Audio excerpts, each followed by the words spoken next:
Hello everybody. Next up we have a joint presentation on two interrelated iCASP projects, green and blue infrastructure business cases and the benefit of a systems approach to urban infrastructure management.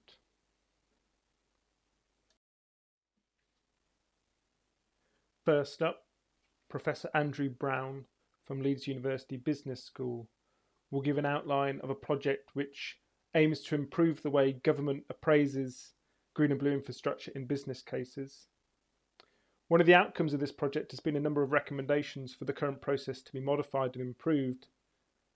And David Dawson will follow up by showing how a novel approach to catchment scale hydrology can help apply these principles in practice. Hello everybody, my name's Andrew Brown and I shall tell you a little bit about the Green and Blue Infrastructure Business Case project that I lead. The project addresses the problem of valuing the benefits of green and blue infrastructure in business cases, following the Treasury's 5-case model. At the moment, it's well recognised that the model and the process for appraisal and development is better suited to more traditional economic benefits or travel time benefits, but valuing green and blue infrastructure benefits is challenging. The way we address this in our project is first we develop what's called a system approach, or applied that approach which is previously co-developed with the Treasury in the context of valuing infrastructure. We undertook a tool review, a conceptual review, we did case studies, and we drew on a wide range of academic expertise, including Transport Economists Institute for Transport Studies, who led our tool review, and ecological economists in Faculty of Environment, and also economists from Faculty of Business, who developed our conceptual review. We found a range of findings. So a key one I just want to start off with is we must recognise there are different discourses in play. So champions of green and blue infrastructure have a great deal of expertise around often technical issues around its environmental benefits, but often not expertise in economics and transport economics, which is the discourse which dominates the appraisal process and in which appraisers are often experts. So we've got to break down barriers between discourses. That will take time, and that's a key message of the project, and we want something that needs to be done on a step-by-step basis. Another key contextual issue that came up again and again and is challenging is that what a government department or a particular bit of a government department will recognise as able to count as a benefit of a project or a programme changes through time and depending on what the project is. And it's often not clear to appraisers and developers of GBI business cases what the particular rules are, what are going to count for the particular business case they're making. So it's a definite plea that we're making in this project for more consistency from Whitehall, from central government, in what counts and what doesn't count as a benefit. Another contextual issue which is more positive in terms of the implications it has for getting change, which better recognise and better values green and blue infrastructure. Well, we have a climate emergency and we have the COVID-19 crisis. Both of these are leading to huge pressure to get green and blue infrastructure delivered, and that means it's got to be better valued. And so that is something important as we try to take forward our recommendations. So what we find in the project when it comes to the economic case, where the cost-benefit analysis is undertaken of a project or a programme, and we're trying to recognise green and blue infrastructure value in that cost-benefit analysis, we did find there remains deep problems, and I may just what we recommend is that central government is going to have to support the writing of the economic case by developing nationally representative values for ecosystem services. That has been done for, say, travel time in transport and for health, quality in health, but we don't have that national level robust evidence comparable to those two, and we need that, and that can only be done nationally. So that's one of our recommendations for government. Well, the strategic case of the 5-case model is where there's several more recommendations of a more immediate impact and importance can be made, and we do make in the project. The strategic case comes prior to the economic case. You have to develop a strategic rationale. And when making a strategic case, you don't have to use the monetary quantification. You can use non-monetary measures of the value of green and blue infrastructure. Because it comes sooner, you can incentivize earlier in the process green and blue infrastructure. And when it comes to current HMT guidelines, they do explicitly locate what we're calling system of system concepts and benefits within the strategic case. So let me talk more about those. So within the project, we look at this system of system approach. That's best understood in comparison to the standard approach when making business cases and doing economic valuation. Basically, the standard approach is most appropriate, most applicable for small scale projects and impacts, where you can neglect feedback from the wider system. Fine, but when you're looking at the wider benefits of green and blue infrastructure, they're trying to precisely change the wider system for the better. We're trying to address climate change, the ecosystem, the climate of the globe ultimately. These are system-wide impacts. So therefore we need a system of system process of and set of principles for valuation, which we develop in our project. Now, I don't have time to go through the table, but this is in the conceptual part of the project. We do go through a lot of these system of system concepts. I would point out when you look at this table that the bottom three rows there, fundamental uncertainty, preferences being shaped by what you're providing, green and blue infrastructure, and large scale and system level of interventions. These are all mentioned in the current Green Book Valuing Infrastructure Spend Supplementary Guide, and these are all characteristics of green and blue infrastructure. So we think it is clear we should be using a system of systems approach.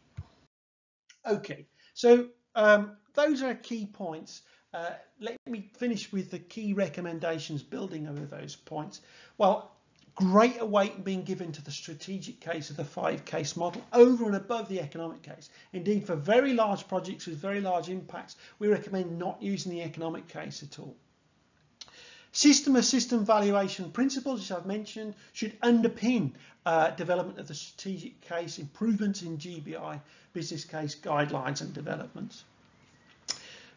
Two other things follow what I'm saying. We stress fourth recommendation, try to develop large-scale green and blue infrastructure programs so that we valuing green and blue infrastructure a program large-scale level, not specific projects, small-scale projects, which are harder to get the value of green and blue infrastructure recognised in business cases. And finally, the importance, I hope has been clear throughout what I'm saying, of integrated provisioning, avoiding silos, being systematic, recognizing connections and valuing connections, interdependencies between systems. That's very important systemic principle, both in valuation and organization for the business case valuation procedures. Okay, so the project hasn't finished. Comments are welcome. We're finalising these recommendations, and I know that David now will tell us more about a particular project which offers an example of this systemic approach, this system of system principles in action. Thank you very much. Thanks, Andy, and hello everyone. My name's David, and I'm here to tell you about our iCASP project known as Systems Approaches to Urban Infrastructure Management.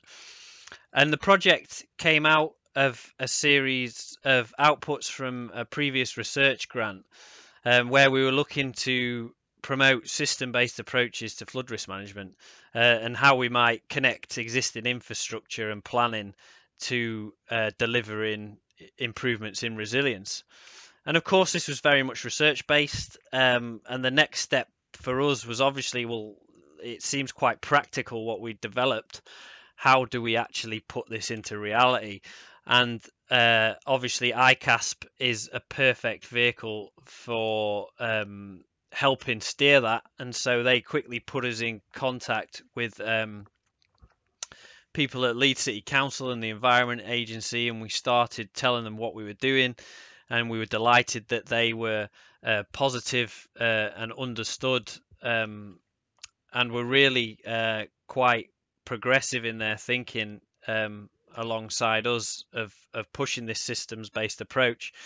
And so we decided on a sort of plan of action, which revolved around reviewing Wykebeck Phase 1 flood scheme in the city centre that's already been funded, but that would enable us to demonstrate the benefits of using the research and maybe help steer future developments. So Wykebeck's situated on the east side of Leeds, and one of the first stages of the approach, we won't see them all today, is to look at the flood risk problem, which you can see there on the right hand side of a flood map showing where the water hazard is located across the catchment. Now we can play with that to some extent, and what we do to sort of open up the system, as we might say, is look at where the source of that flood water is coming from. And as you can see on the left, the areas highlighted in blue, the darkest blue, contribute the most to flood risk across the entire catchment. So we look at the model contribution, and this could be, in this case, what you're looking at is the maximum area that will be flooded from that particular area. It's up to 15 hectares in some cases, which is about 15 football pitches. But we can also look at maximum depth. So it's about including that entire pathway of water in your planning rather than just the impacts themselves. The Wykebeck Phase 1 was interesting from a sort of systems perspective because the Leeds City Council were able to get a housing developer, in this case Keepmoat Homes and Strata, to contribute to a flood scheme further downstream, which is illustrated there in the pink, and the housing, well, one of the housing development sites in the brown. There was 3 sites across the catchment, and this just examples one of them. And this was the type of activity that we wanted to see if we could identify if we were to broaden our perspective to the entire catchment. And by looking at the entire catchment from this sort of broader perspective, we are then able to look at other developments from regeneration data from major planning applications and site allocation plans, and try and identify areas where opportunities exist for co-development of schemes, and bringing in our understanding about what those areas contribute to the entire catchment in terms of flood risk. So what you can see here briefly is we've identified an example here in the north area of the catchment known as Redhall, an area which contributes highly to flood risk across the catchment, but also has housing allocation plans and a major transport scheme situated within it. So anything that's done in this area as an intervention to flood risk will have a benefit across the entire catchment. And the SUIM project is currently continuing, and at the moment we're finalising the review of Wykebeck Phase 1 and understanding what other opportunities were there, not just sort of single sites, but also if it's possible to look at multiple sites to build them together into more of a programme of work. And that's led us to thinking about how we might describe these as sort of key principles for further flood schemes in the region. So an example of what we might be considering is there in the table about embedding resilience in our regeneration planning, trying to improve innovation between infrastructure schemes through the joint business cases, and this idea of building more strategic resilience programs rather than singular site and project schemes.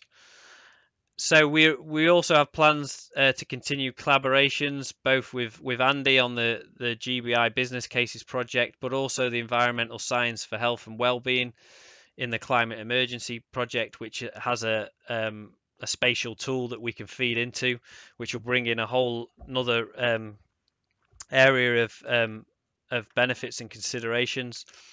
And in terms of our input regionally, we want to provide evidence for Leeds City Council's strategic flood risk assessment and direct evidence for Wykebeck Phase 2 business cases through our review of the previous phase and our mapping software. And in the long run, thinking about how we may influence wider catchment policy on land use and maybe topics such as housing demand. If we can show that areas aren't contributing to flood risk, they could potentially be opened up for developing new homes and meeting our housing targets. So thanks for listening, and I look forward to hearing from you soon.